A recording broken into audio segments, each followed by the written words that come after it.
재벌집 막내 아들은 지난 일요일 기준 최고 시청률 21.1%를 기록했는데요. 방영방송사 시청률 역대 3위를 차지하는 기록이었습니다. 1위는 28.4%로 부부의 세계, 2위는 23.8%로 스카이캐슬이 차지하고 있습니다. 그러나 이제 11회를 끝나고 더욱 입소문을 타고 있기에 최종 최고 시청률이 얼마나 나올지 기대가 되고 있죠.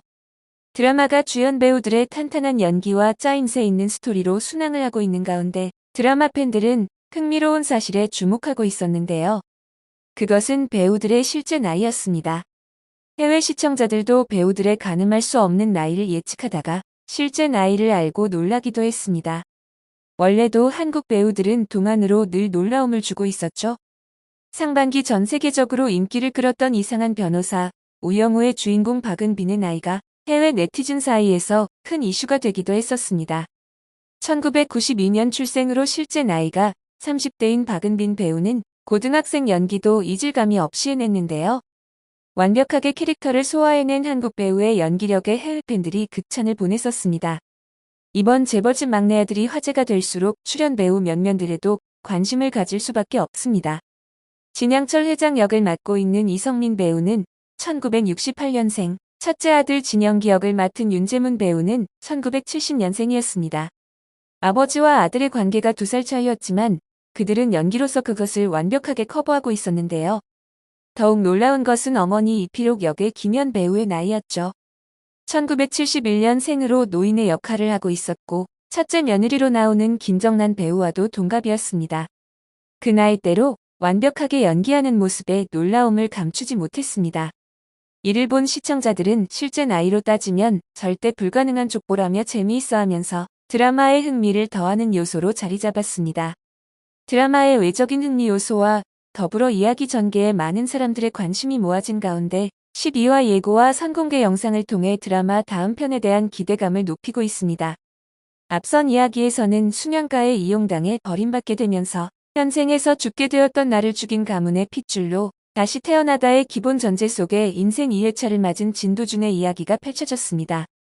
눈밖에 난 자식의 막내 아들 진도준은 자신의 기억을 이용해 땅, 주식 투자 등을 이용해 자신의 패를 하나씩 늘려가며 순양을 삼키겠다는 목표에 한 발짝씩 다가가게 되었죠.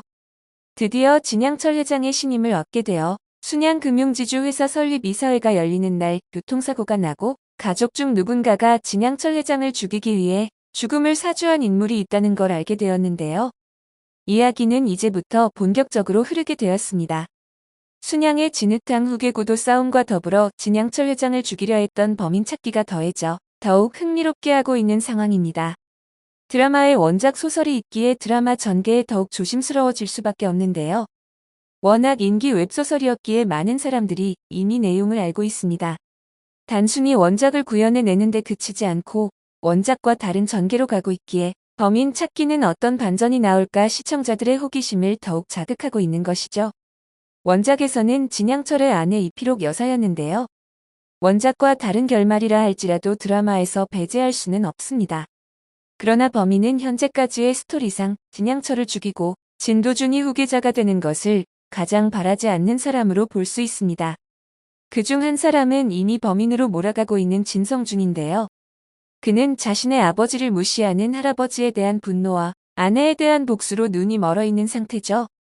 정략적인 결혼이었지만 아내 모현민이 진도준을 좋아한다는 사실을 알고 있고 어렸을 때부터 후계자로 지목되면서 할아버지와 아버지에게 받은 압박이 상당했기 때문입니다. 또한 너무 뻔해서 아닐 것 같은 인물들도 있지만 설마 아니겠지? 하는 역할 중 범인으로 지목되는 인물들이 있는데요. 그중 한 명은 진양철 회장의 신복 순양 그룹의 비서실장 이양재입니다. 범인이 될 개연성이 적기는 하지만 가장 큰 반전이 될 수 있는 인물이기에 혹시 범인일까? 라는 의심을 받고 있습니다.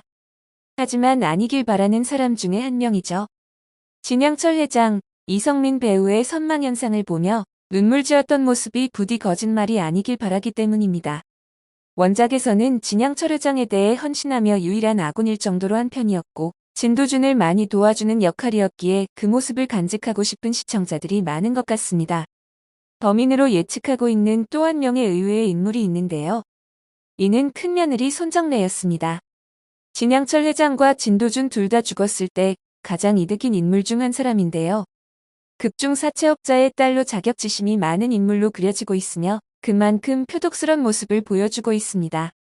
진양철 회장과 진도준이 한꺼번에 사라진다면 남편과 아들이 순양을 물려받아 순양가의 진정한 안주인이 될 수 있는 동기를 제공해주고 있죠. 손정래가 범인이 아닐까 하는 단서는 그림에 있었는데요. 그림의 정체가 탄로나면 시어머니 이필옥의 죄를 뒤집어 씌울 대안까지 만들어놨다는 사실에 주목하고 있습니다. 또한 두 사람을 죽이는 데에 대한 큰 대가를 치를 수 있는 인물이어야 하죠. 그렇다면 그 큰 대가를 드러나지 않게 지불할 수 있어야 하는데요. 사채업자의 외동딸인 만큼 현금을 운용할 수 있는 능력이 되는 것입니다. 둘째 며느리와의 신경전은 그를 자극하는 데 한몫했습니다. 사채업자의 딸이 눈에 보이는 게 없을 때 어떻게 되는지 보라며 자신이 회장 부인이 되면 가만두지 않겠다는 뉘앙스를 보여줬었습니다. 이 드라마의 스토리를 개연성 있게 연결하는 가장 큰 것이 복수라고 볼 수 있는 상황에서 복수의 이를 갈고 있는 사람들이 범인일 가능성이 커지게 되는 것이죠. 과연 예측한 인물들 중에 범인이 있을지 궁금해집니다. 후계 구도에서의 서로 물고 물리는 진흙탕 싸움에서 범인 찾기까지 연결되다 보니 시청자들은 한시도 눈을 뗄 수 없을 뿐더러 추리의 조각을 맞춰보며 범인을 찾는 형사가 된 것처럼 드라마 속 복선과 떡밥을 포착하는데 여념이 없습니다. 제작진들이 원작과는 다른 결말을 예고하긴 했어서 더욱 원작에는 어떤 내용으로 내용이 전개가 되었는지 궁금해하는 사람들이 늘어나 드라마가 인기를 더할수록 원작에 대한 인기도 날이 갈수록 높아지고 있습니다. 드라마는 동명의 소설인 웹소설을 원작으로 하고 있는데요. 원작 웹소설은 2017년 온라인을 통해 연재를 시작한 후 한 차례 인기몰이를 했었습니다. 각종 상을 휩쓸며 많은 웹소설 플랫폼을 석권했죠. 이미 연재 당시에도 큰 인기를 끌었지만 드라마의 인기가 높아지면서 다시금 베스트셀러 순위에 진입하며 순위가 상승하고 있다고 하죠. 소설뿐 아니라 드라마 공개 후 웹툰 조회수도 엄청난 변화를 가져왔다고 하는데요. 재벌집 막내 아들 드라마 공개 후 웹툰의 조회수 변화를 살펴보면 드라마가 시작한 후 조회수가 급격하게 오른 것을 볼 수 있습니다. 12화를 기다리는 시청자들은 선공개된 영상을 보고 또 한 번 이성민 배우의 연기에 감탄을 자아내고 있는데요. 분노가 폭발한 진양철 회장이 선망후유증으로 실수를 하는 장면이 그려졌습니다.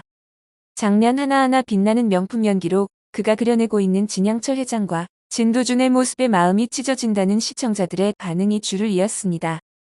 12화에는 범인을 찾을 수 있는 실마리가 공개가 될지 또 다른 사건으로 이야기가 전개가 될지 궁금해집니다. 영상을 끝까지 시청해주셔서 감사합니다. 구독과 좋아요는 영상 제작에 큰 힘이 됩니다.